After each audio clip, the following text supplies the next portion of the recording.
که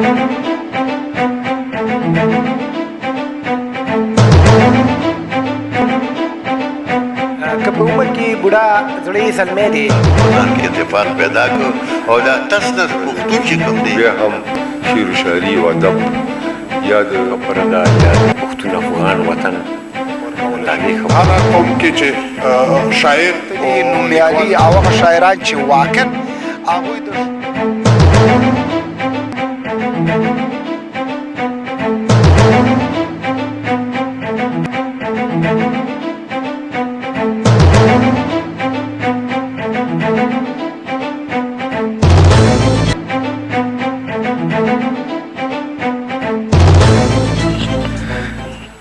درنو اوریدونکو او لیدونکو د ځوان استعداد خاوند او د خوږې پښتو ژبې خوږ شاعر ښاغلی انجینر مطیع الله روفي چې د پښتو خدمت لپاره یې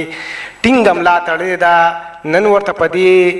ادبي او سیاسي حجره کې د زړه د تله هرکلی وایو. انجینر صاحب هر کله راشئ. کورم ودان ډیره مننه. انجینر صاحب زمونږ د حجري مینوالو ته که په لنډ ډول ځان ور وپېژنئ. لومړی که اجازه زه به دغه قدرمنو لیدونکو او همدارنګه اوریدونکو ته ستاسو د لارې او د دغه تلویزیوني چینل د لارې یا د نورو لارې خپل درانه سلامونه او نیکې پیرزوینې وړاندې کوم. خدای دې وکړي چې ټول جوړ روغ او د صحت په جامو پټ اوسي. زما نوم مطیع الله دی، تخلص مې روفي دی، د کونړ ولایت اوسېدونکی یم او د نن نه تقریبا 40 کاله مخکې په کونړ کې د لودم په کلي یا د کونړ که داسې دقیق وایم د چغسرای د وټپور ولسوالۍ د لودم په کلي کې مې دې نړۍ ته سترګې غړولې دي. لومړنۍ زده کړې مې یا ابتدایي زده کړې مې د کونړ د منځني ښوونځي یعنې د وټپور د منځني ښوونځي کې سرته رسولي. بیا وروسته د اتم ټولګي څخه وروسته کابل ته لاړم او په کابل کې د 9 نه تر 14 صنفه پورې چې په تخنیکوم یادېده د کابل مسلکي د جنګلک تخنیکوم هلته وم او د هغه نه وروسته مې لوړې زده کړې په پخواني شوروي اتحاد کې د انجینرۍ یا د رادیو مخابراتو په رشته کې پای ته رسولي دي. او بیا د هغه نه یو کال مې د سټاژ دوره کړې ده او د سټاژ دورې څخه وروسته د وطن ناخوالو او مسافرتونو او هجرتونو ته اړ شو او ماغه چې تقریبا د 13 کالونه را په دې خوا د آلمان په فدرالي جمهوریت کې د مسافرۍ ژوند په سر وړو. نو دا به ووایم چې اوس نه مسافر یو او دلته نه قربانه یو، د دواړو په منځ کې یو څه یاستو سره. انجینر صاحب تاسې شاعري کله شروع کړې او ولې مو شاعرۍ ته فکر راوښتی؟ ډیره مننه. په اصل کې که رښتیا ووایم ځان ته شاعر نه وایم، ځکه د خدای په فضل سره د الله کرم او فضل دی موږ نه خدا دومره شاعران لرو داسې وتلي نومیالي او هغه شاعران چې واقعا هغوی د شعر په اسمان کې ګرځي او د شعر د اسمان ستوري دي. نو د هغوی په پرتله زه هېڅکله ځان ته شاعر نه وایم. یو دوه کرښې سره کله توروم او هغه هم دغه کله احساس را باندې داسې غلبه شي. یا د نن نه یو 2 کاله مخکې وړاندې که دقیق ووایم تقریبا 3 کاله وړاندې وطن ته لاړم، افغانستان ته، خپل ګران ټاټوبي ته. اول ته مې چې دغه ځینې ناخوالې ولیدې نو بس داسې یو احساس راته، یو ځانګړی احساس راته پیدا شه. هماغه چې یو 2 کرښې مې سره تورې کړلې او شاعري مې بس اکثره د وطن په باب یا که ووایم حماسي ده، د وطن ناخوالې دي، د وطن اوس فعلا ظلمونه، کنډوالې، قتلونه او دغه ټول څیزونه چې سره یو ځای شي په دغه باب دي. خو بیا هم وایم چې ځان ته داسې کوم شاعر نه وایم، بس کله یو خیال چې راشي بس یو 2 کرښې سره تورې کړو. انجینر صاحب په شاعرۍ کې له کوم شاعر څخه الهام اخیستی دی؟ خدای حاضر دی، د هر شاعر سره خپله مینه په خپل ځای کې لرم. زمونږ او ستاسو د ژبې د پښتو ژبې نومیالی وتلی او هغه شاعر چې د ژوند د ادب او د هر میدان فیلسوف استاد د توري او قلم خاوند خوشحال بابا بلا شکه چې داغه مم اکثره اشعار لستلی داغه نورسته که پسې راشو نو ټول ډېر شاعران تر حمزه بابا پورې غنی خان پورې ټول شاعران دي ټول زما خوښیږي حتی که تنکي ځوانان وسني شاعران دي ملنګ جان شعرونه مې هم ډېر خوښیږي او هغه مې همیشه لوستلي ځکه د وطن د ناخوالو شعرونه او زه هم داسې یو سړی یم چې په دغه برخه کې دا زما کمزوري ده د ټینګې نه یم او اول وارې چې ما په خپله د نن 3 کاله مخکې شعر یا د شعر یو بیت ولیکم هغه د شعر لومړنی بیت زما په خدای بخلي کبیر ستوري باندې وو چې هغه زه دې ته اړ ایستلمه د هغه کله چې د هغه د مرګ نه خبر شوم نو داسې یو خیال راته راغی ما ویل چې زه یو څه باید ولیکم ګوندې که رښتیا ویم بیا هم لکه مخکې مې چې څنګه وویل شاعر نه یم خو بیا هم هغه څه چې مې ولیکه دا البته د هغه دغه مې په زړه کې داسې یو اور بل که د هغه مرګ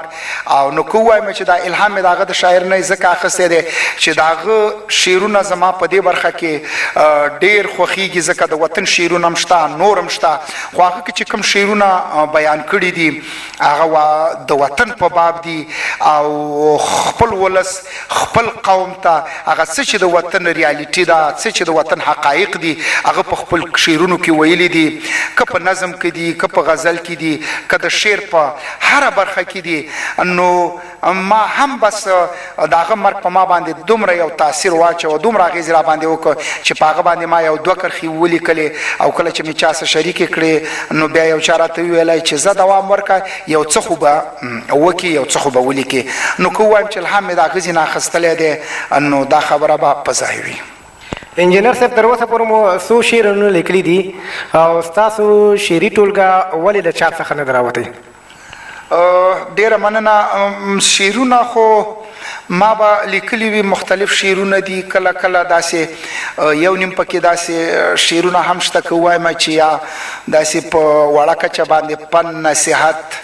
یا خلکو ته یو څه پیغام یو دغه دا هم پکې شته خو زما اکثر شعرونه ممکن چې 150 شعرونه یا 160 شعرونو ته رسیږي محتوا به د ټولو شعرونو تقریبا یوه وي خو بس دغه زما کمزوري ده البته الفاظ به بدل وي باید حقیقت ووایم خو بس زما شعرونه داسې ده که د وطن کومه ناخواله په تلویزیون یا یو چیرته ووینم یا یو څوک مړه شي زه هلته یو 2 کرښې پسې دغه کمه نور شعرونه هم یو څه شته نو په مجموع کې کیدی شي چې یو 250 شعرونه وي البته یا د نظم په دغه کې یا کیدی شي یو نیم هم پکې غزل هم وي نور څلوریزم پکې وي رباعي نو قطعې دا هم شته دی او شعري ټولګه خو لا تر اوسه پورې لا ورته وزګار شوی نه یم انشاءالله زه خو لا ځوان یم وبشي د خیره انجینر صاحب ستاسو په شاعرۍ کې مینه څه رول لري او په شاعرۍ کې هم د نفرت ذکر شته دی او که نه داسې یوه خبره ده مینه هر هغه شی دی یعنی چې یو احساس مینه خو ډېر تعریفونه لري خو موږ بیا دلته د تعریفونو څخه تیر شو مینه باید هر انسان ولري حتی انسانان څه کې چې حتی په حیواناتو کې هم مینه شته او هر سړی له خپلې زاویې نه ګوري هر سړی مینه په خپل فکر باندې په خپل سوچ باندې تعبیروي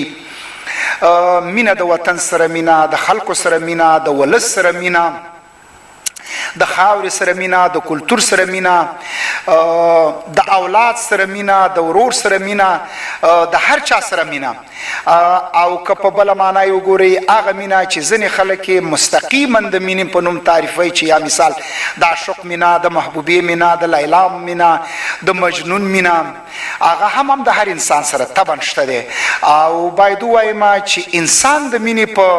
پایله کې یا د مینې په نتیجه کې دې دنیا ته راغلی دا دنیا په مینه جوړه شوې ده دا دنیا په مینه باندې ودانه ده بې له مینې هیڅ ژوندون نه کیږي نو هر انسان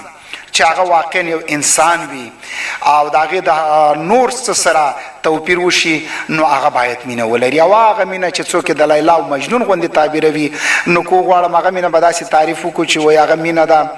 یعنی داسې تعبیریږي چې مینه هغه احساس دی چې د انسان زړه ته په معین وخت کې راځي نو هغې ته که منلی جانان وی کلک ټوکې ورسره وکړو د زړه هوس ورته وی د زړه هیله یا خواهشات دي یا هر هغه څه چې دي وی طلایي خوبونه دي یادونه دي خوندونه دي هغې په هغه باب او هغه مینه چې مینه د ولس سره ده د وطن سره ده هر سړی غواړي چې دغه د ځان تعریف وکړي او لاپې وکړي او ووایي چې زه بس داسې یم داسې یم خو په خپله زما په فکر باندې د زړه نه مې د خلکو د ولس او د وطن سره زما مینه شته دی او زما په شعرونو کې همیشه دغه خبره څرګنده ده او شته دی او د بلې خوا نه د نفرت نه بې له شکه د نفرت نه واقعا زه نفرت کوم نفرت مې نه خوښیږي دنیا کې هیڅوک باید نفرت ونه کړي نفرت له هغې نه بې له هغې نه ډېر دی زه به درته د یو شاعر شعر ووایم چې د هغه دا شاعر زه نه پوهېږم چې دا شاعر به یې څوک وي خو د هغه په اقتفا یا بیت مې د هغه راخیستی ما ورپسې بیا هغه شعر همداسې اوږد کړی دی دغه شعر هغه شاعر داسې وایي دا ژوندون خو محبت دپاره کم دی حیرانېږم چې دا خلک څنګه نفرت ته وزګارېږي نو دا دغه شاعر دی عباسي یوسفزي شعر دا د یوسفزي صاحب شعر دی بلکل یوسفزي صاحب خو زما ډېر خوښېږي او ویا پېښور د تږی پرېښود عباسي نه چېرته لاړلې په شاړو زما نه اورې نو دا چې د یوسفزي شعر دی یوسفزي صاحب شعر دی کورم ودان چې ما ته مو وویله یوسفزي صاحب ما په خپله په دغه په شاعرۍ کې ما په ټولو پښتنو ادیبانو لیکوالانو شاعرانو اتلانو چې پښتو ته لږ تر لږه خدمت کړی دی تنکي ځوانانو شاعرانو باندې په ممثلینو د پښتو په سندرغاړو څه په ښځینه سندرغاړو میرمنې سندرغاړې څه نارینه سندرغاړي یعنی ما تر خپل وس تر بریده پورې په ټولو مې دغه لیکلی دی یا منظومه تذکیره مې پې لیکلې ده او هر شاعر هر ادیب او هر لیکوال باندې مې یو دوه کرښې تورې کړي دي نو انشاءالله که خدای کول په دغه نن سبا کې هغه د انټرنیټ پاڼو ته ورکوم او انشاءالله غواړم چې یو ټولګم ترې راوباسم دومره څه نشته خو هغه زما د زړه یوه هیله وه او دغه مې غوښته چې په دغه باندې ولیکم نو په یوسفزي صاحب باندې ما هم یو نظم لیکلی دی او یوسفزي صاحب من حیث د یو شاعر من حیث د یو لیکوال ادیب او من حیث د یو ښه نطاق واقعا چې زما ډېر خوښیږي او زه ترې همیشه متاثر یم نو کور د ودان دا شعر ما تصادفي چېرته لیدلی و خو دقیق نه پوهېدم چې دا به د کم چای او د ده په اقتفا همداسې وړاندې اقتفا یې نه ده البته دا بیت ما د هغه راخیستی دی چې یو شاعر وایي دا ژوندون خو محبت دپاره کم دی او حیرانېږم چې دا خلک څنګه نفرت ته وزګارېږي او همداسې مې پسې وګود کړی دی په کې یو څه پند و نصیحت پروت دی